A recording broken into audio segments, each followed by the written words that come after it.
This stance, this position is very unpopular. Kaya pag yan ang stand mo, ay maraming magagalit sa iyo. Kasi napaka-killjoy mo, di ba? At saka yung kaligayahan mo ay malaking bagay para sa Diyos. At saka ang nais ng Diyos ay mapabahagi sa iyo ang kaligayahan sa langit na walang katapusan.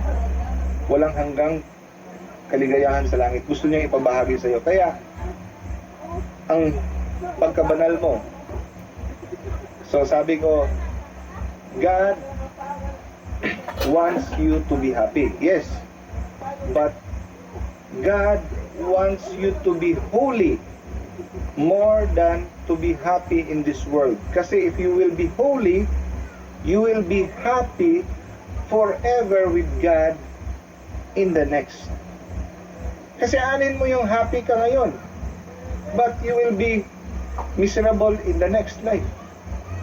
So, kahit gustuhin pa ni Lord na maging happy ka, minsan, i-cancel niya muna sandali, i-temporarily udlot na muna yung happiness mo, ipapa-experience ka niya ng mga sufferings para maging holy ka, para masigurado niya na ang iyong happiness forever in heaven. Kasi gusto ka niya makasama. Gusto ka niya makasama sa heaven forever. Kaya pinapa-experience ka niya sandali ng mga tragedy,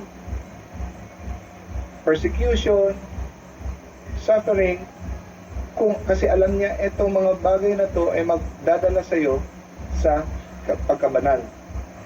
So, if then He sends suffering in this life, it is for our own good. All things work together unto good.